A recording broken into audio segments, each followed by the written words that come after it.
Well, hi YouTubers, hi. Right, it is now book 2 of the 6 months 60 books. Yes, quite quite fun already. Okay, starting a new book project. Right, so this is the Empress by S.J. Kincaid, the sequel to the Diabolic, which is just over there.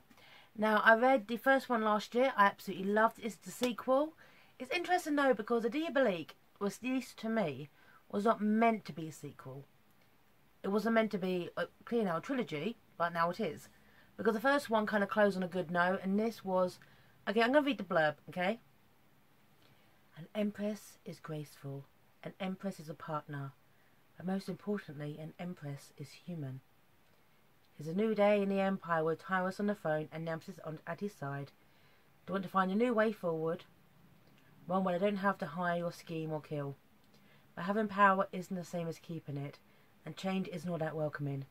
The ruling classes are not going to give up their power willingly, especially not to a teenage emperor, a killing machine, Empress. With threats at every turn, Nemesis must prove her humanity to those who doubt her, or she and Tyrus could lose more than just a throne. They might lose their lives. Okay, so this galactic empire is clearly based on the Roman Empire, and with the names like Tyrus, Nemesis, it throws you in straight away. It opens with a letter, okay, where, here we are. These are not people. Nemesis Dan Imperium is not a person. She's a genetically engineered monster. She was only fashioned to appear human, yet she is not. Diabolics are stronger and faster and crueler than we are, merely for the protection of a master. We know this. Nemesis should have been killed the moment it became known she wasn't Sidonia von Imperium, her mistress, but rather an imposter posing as her. I like this because it just literally just kind of catches you up on the first book if you didn't read the first book. Okay, this is clever. Okay, and this is from Faustian non-Demetarian Vicar Primus. So straight away, everyone is against Nemesis, including obviously the religions and the people who they have to kind of appeal to. Okay, people are not going to accept Nemesis.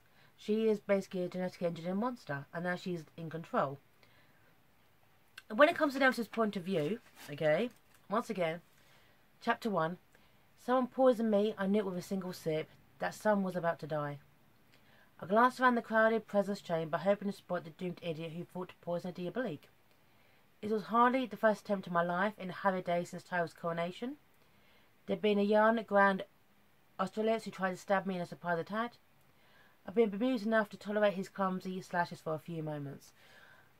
Set in Nemesis' character, slightly arrogant, Diabolic, people about to kill her. That is done in one sentence. It's very, very clever. The problem with this book, though, is there's too much going on. Essentially, people trying to kill Nemesis, people trying to take control of the Empire, and it is just organised chaos. In the end, I lost traction of who everyone was or wasn't.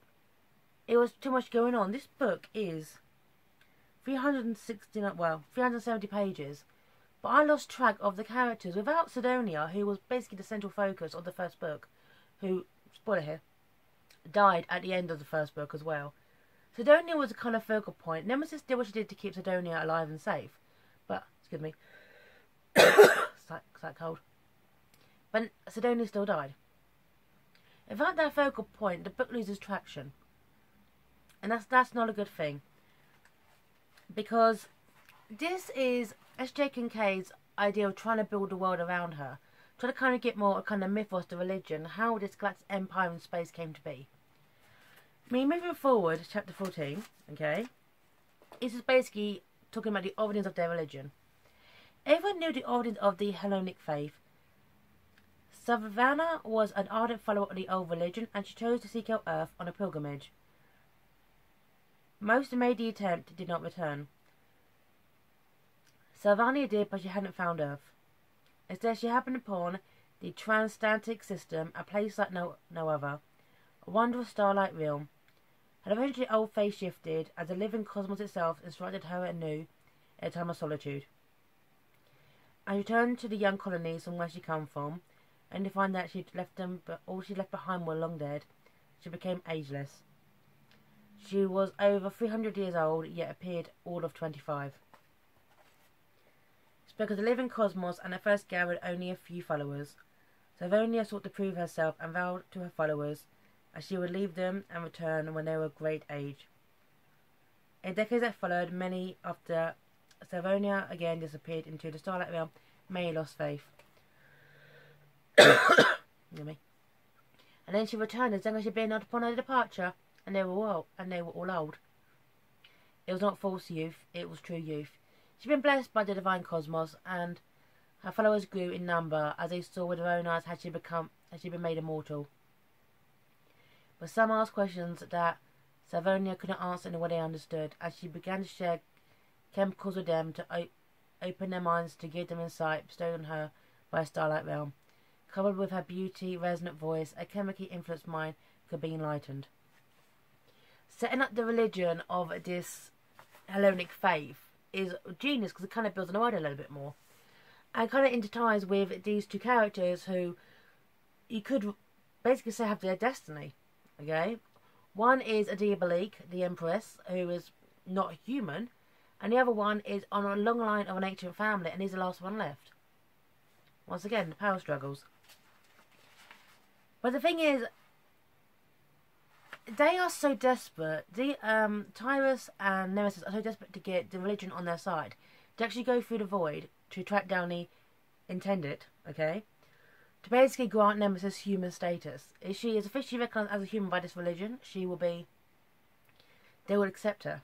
But here we go. This is after they've gone through the void, okay?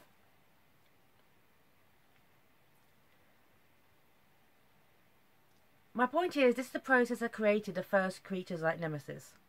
A toddler who watched, monitored, tested and evaluated for how useful it would be for the function had been built to perform. When a toddler was fully grown and deemed viable, the same pattern of RNA and DNA was crafted by the first synthesizer, used over and over again. There were tweaks, a male version, a female version, a taller version, a brown version, a pink skin version. One version that had become this lovely young woman standing before me. Nemesis, as with all living beings, you are wondrous and a miracle, but I cannot call you a human being. You are not. That's it. They've gone for all this. This is page 125, and they're trying to basically prove Nemesis was being human. She's not. But the thing is, due to a bit of a cock-up, it's now years before they go back to their empire. Okay? And now it's a bit more chaotic. Exactly. There's too much going on, and just no stability. I got so confused about what was going on. Especially with a character called Navani, who becomes a friend to Nemesis, but should you trust, should you not? And the problem is this. Sorry. It's a horrible cold. All this book is written through the first person narrative. Now, I salute S.J. Kincaid, because that is a really, really hard style to write in. And she's nailed it. She's absolutely nailed her writing style. But through to one person's point of view, all you see is their world. You don't see more of it. That kind of limits it in a way. That person would have been better. But anyway. Because sometimes I think Nemesis is very much an unreliable narrator. So, essentially, she starts to trust Navani. They become friends. And Navani betrays her. Yeah, it is so... This is pure Roman Empire here. Okay? It's a pure Roman Empire. Nemesis loses her husband for a couple of years. He's brainwashed against her. Tyrus is no longer the man she loved. And naturally, Diabolic is now going to declare war. I loved her writing style. I absolutely love the writing style of this book. But I couldn't engage with anything because I was totally curious what was going on. Yeah, too much of it. Too much. Sadly, as this was clearly not a Netobi trilogy, losing Sidonia from the first book was a bit of a failure here. But I loved these characters, but I just needed a bit more focus on them. Too much going on. Too much going on. I like the fact that she's really, really good at world building, but I liked it, but I didn't love it. Okay? But anyway. The Empress by S.J. Kincaid. Okay, we've got back to the library today. I do recommend it. It's a nice continuation to the Diabolic. Not as strong as the Diabolic, but hopefully the third book, okay, which, there's definitely going to be a third book, will be kind of clear up all these loose ends. Okay. So, thanks for watching. Sign off here. Second books of D6 Master 60 books. Sign off. Sorry about the cold. And bye now.